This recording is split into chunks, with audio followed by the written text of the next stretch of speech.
Pernahkah kamu membayangkan makanan yang ada di piringmu bisa menjadi sebuah senjata? Ya, ini bukan lagi soal perang di medan tempur, tetapi perang yang terjadi di meja makan kita semua. Bagaimana Putin menggunakan pangan untuk mencekik Ukraina dan memanipulasi dunia? Inilah cerita mengejutkan tentang roti yang menjadi peluru dan strategi global yang mengguncang piring makan kita. Tetap di sini, karena kamu tidak akan percaya apa yang akan kamu dengar selanjutnya.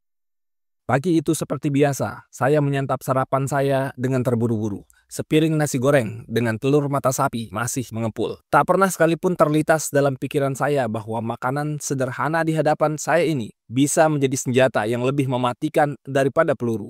Ya, kamu tidak salah dengar. Mari saya ajak menyusuri sebuah kisah yang mungkin tak pernah kamu bayangkan sebelumnya. Teman-teman, bayangkan sejenak, di suatu tempat yang jauh dari Indonesia, ribuan kilometer dari meja makan kita, ada sebuah negara yang dijuluki sebagai lumbung pangan dunia. Ya, itu adalah Ukraina, negeri dengan hamparan ladang gandum sejauh mata memandang. Kini telah berubah menjadi medan pertempuran. Tapi ini bukan sekedar cerita perang biasa.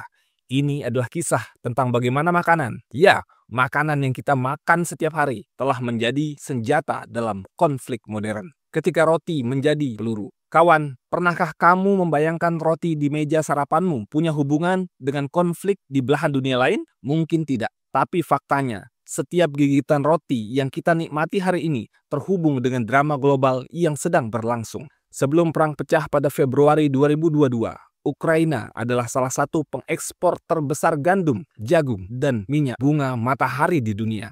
Bayangkan, hamparan ladang gandum mereka begitu luas hingga bisa memberi makan jutaan orang di Afrika, Asia, dan Timur Tengah.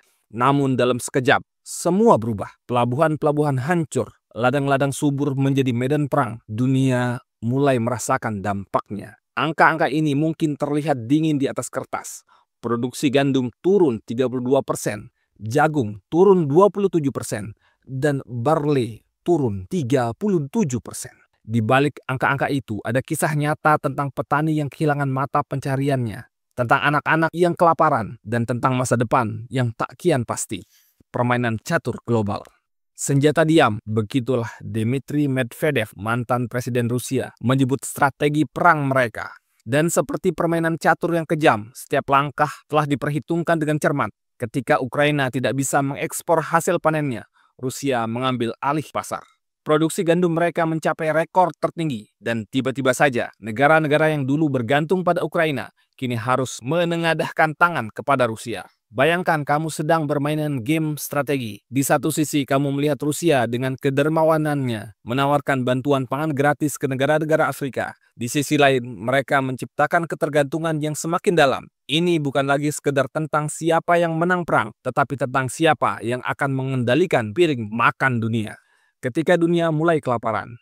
Mungkin kita di Indonesia belum merasakan dampak terberatnya, tapi coba bayangkan ini. Di Afrika, Sub-Sahara, dan Asia Tenggara, ada jutaan orang yang setiap harinya bangun dengan pertanyaan sederhana namun menakutkan. Apakah hari ini aku bisa makan? Harga pangan melambung tinggi. Bayangkan rasanya menjadi seorang ibu di Somalia yang harus memilih antara memberi makan anaknya atau membayar sewa rumah. Atau seorang petani kecil di Bangladesh yang tidak mampu membeli pupuk karena harganya naik berkali-kali lipat. Ini bukan sekedar krisis pangan. Ini adalah krisis kemanusiaan yang memperlihatkan betapa rapuhnya sistem pangan global yang kita bangun selama ini. Dan ironisnya, semua ini terjadi di era di mana teknologi sudah sangat maju, di mana kita bisa memesan makanan hanya dengan sentuhan jari di smartphone. Drama di halaman tetangga. Tapi cerita ini tidak berhenti di sana. Di Eropa sendiri, drama lain sedang berlangsung. Bayangkan petani-petani di Polandia, Hungaria, dan Slovakia yang tiba-tiba harus bersaing dengan membanjirnya gandum Ukraina di pasar mereka.